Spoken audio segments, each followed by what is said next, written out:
I saw him trembling, his eyes glassy, his breathing labored as if his heart were trying to burst from his chest.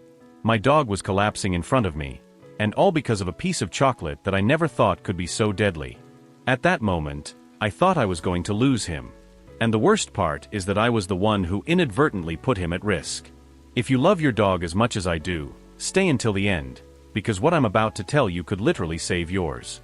It all started in the most innocent and everyday way. It was a Sunday afternoon, and I was watching a movie on the couch, with a cup of coffee in one hand and a chocolate bar in the other. My dog, as always, was lying next to me, looking at me with those big eyes that seem to ask for everything without words. You know what I'm talking about, that look that melts anyone. In my house, it had always been normal to share small pieces of food with him. A small piece of bread, a cracker, even a piece of cheese. Nothing had ever happened before. I believed, like many owners, that a small piece couldn't hurt. It's just a little, I repeated to myself, convinced that nothing was wrong.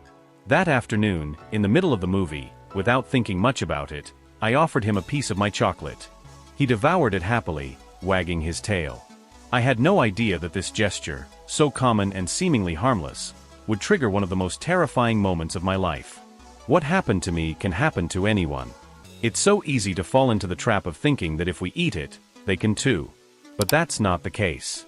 It doesn't work the same way. A dog's body doesn't process the same things as ours.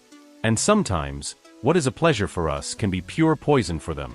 The first thing I noticed was a change in his energy. Barely 20 minutes after he ate that piece of chocolate, my normally calm dog started pacing restlessly, as if he couldn't find a place to settle. His eyes opened wider than usual, he was breathing rapidly, and his paws seemed unsteady. At first, I thought, maybe he's just excited. But then the tremors started. Mild at first, as if he were cold. Then they got stronger, until his body seemed to be shaking uncontrollably. I felt my blood freeze in my veins. Desperately, I went to Google and typed, "Dog ate chocolate, what to do?" What I found paralyzed me.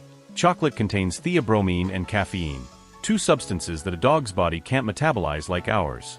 And the darker the chocolate, the more concentrated that substance is. Suddenly, I realized that what was a simple snack to me was a ticking time bomb to him. The question wasn't whether it would affect him, but how much and how quickly. In those minutes, my mind filled with memories and guilt. I imagined my dog suffering just because I didn't investigate sooner. I kept asking myself, why was I so irresponsible? How could I not have known this before?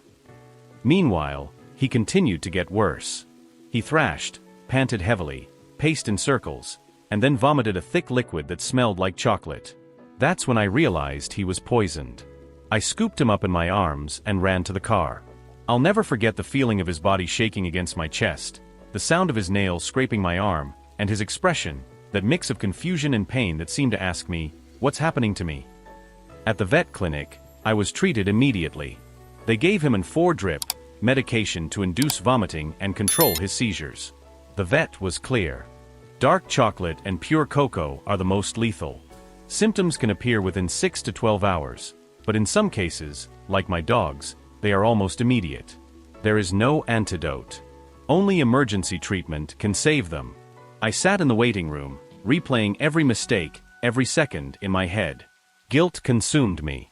I couldn't stop thinking that maybe I would lose him because of something I myself had done. If you've ever thought about giving your dog chocolate, or if he ever did it by accident, tell me in the comments how you reacted. Your experience can help other owners save their pets. Hours passed. Endless hours. I watched the vets come and go, heard the beeps of the machines, and every sound made me jump. I promised myself that if I got through this, I would never make a mistake like that again. It was almost 3 a.m. when the vet called me. His face was serious, his hands still gloved and stained with medicine. I felt like the world had stopped. The worst is over. Your dog had severe seizures, but we managed to stabilize him. He's not out of danger yet, but he's responding to treatment. I broke down. I literally burst into tears right there. I realized I had been one step away from losing my best friend. All because of a damn piece of chocolate. I went in to see him. He was hooked up to wires, with an 4 in his leg, breathing slowly, weakly, but alive. I stroked his head and vowed to myself that I would never put him at risk again. As the hours passed, he began to improve. His eyes brightened, his breathing stabilized, and he was finally able to stand. When I saw him sway his tail weakly, I knew he was back. The vet gave me a list of forbidden foods: chocolate, grapes, onions, garlic, avocado, alcohol, caffeine, among others. And he told me something I'll never forget. Taking care of a dog isn't just about giving it love, it's also about learning. Because one mistake can cost it its life. That day I understood that ignorance is no excuse. I learned to be more careful, to read labels, to keep away anything that could harm him. Today, as I watch him sleep peacefully at my feet, I am grateful that he survived. This episode completely changed me as an owner. It made me more aware, more responsible, more alert. It's not just about avoiding chocolate.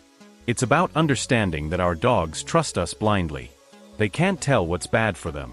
That responsibility falls in our hands. And now that I'm telling you, I want to celebrate with you. My dog is alive, and that's reason enough for him to never make the same mistakes again. If you've made it this far, subscribe to the channel to continue learning together how to better care for our pets. Leave a like if this story helped open your eyes, and comment if you've ever been through a similar situation. You don't know who else you can save by sharing your experience. Let's take care of those who give us their love unconditionally together. Because they don't have a voice to ask for help, but we do have the power to protect them.